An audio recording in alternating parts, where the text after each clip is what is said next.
I heard you were formed by Tucker Carlson. I don't really support him as a journalist or as a person. Saying terrorists is really simplified and is a construction that makes no sense. It's like saying criminals or bad people. Yeah, unfortunately, white male supremacists are the biggest danger that I'm afraid of in this country. Alternative fact outlet, just be aware of that. Girl, yes. I don't like Tucker Carlson. There were black people who voted for Trump, and I'm still trying to understand that. We're out here today to tell the Supreme Court to find that this executive order is very unconstitutional. This is not, constitutional. It's not just. It's not American. I think that we should repeal the Muslim ban and impeach Trump. I'm a lawyer and I'm a professor, and this is some unconstitutional garbage. These are very complicated legal issues, and people shouldn't jump into them. You know, we have a hobby in this country. If you don't like something, you assume it's unconstitutional. There are legal scholars out there that will tell you, while not right, a complete Muslim ban is not unconstitutional. That's great. You're talking to a legal scholar I am right now, so but have some respect. I have my own I'm being very respectful. So what do you say to that? I'm telling you, there are legal scholars that will. I am saying that the Constitution provides equal protection. You should not discriminate against where someone is born. It's in the Constitution.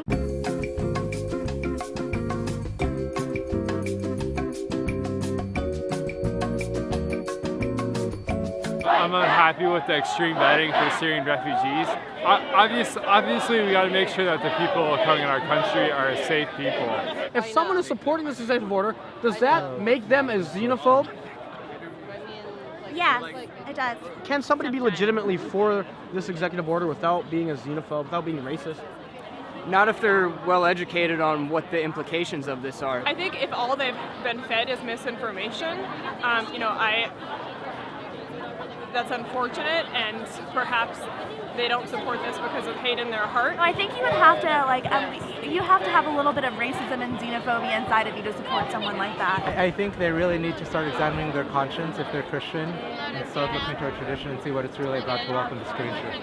I feel as if there's a conflict of interest that he has not banned immigrants coming in from Saudi Arabia. What about Saudi Arabia? That's a great question. Saudi Arabia is a country that the United States, regardless of which party is in power, has propped up, that does a lot of terrible things. And it's time for us to take a long look in the mirror and say, why are we targeting these poor countries that are ravaged by war instead of looking at Saudi Arabia, which does terrible, awful human rights things all the time? Tell me about Saudi Arabia. Yes.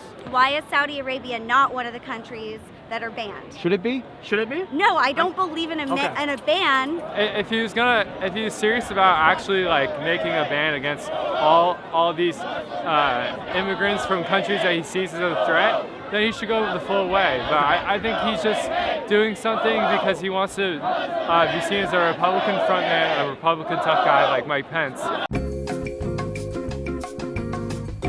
Okay, my name is Wael. Welcome here. In Arabic, Wael, come here. I'm from Syria, Homs. I'm 26 years old. Donald Trump, any thoughts? On Donald Trump? On Donald Trump? Donald Trump, I think. He said he has his own perspective. I respect it, but I think he's wrong. Do you support safe zones in Syria? Definitely. So, yeah.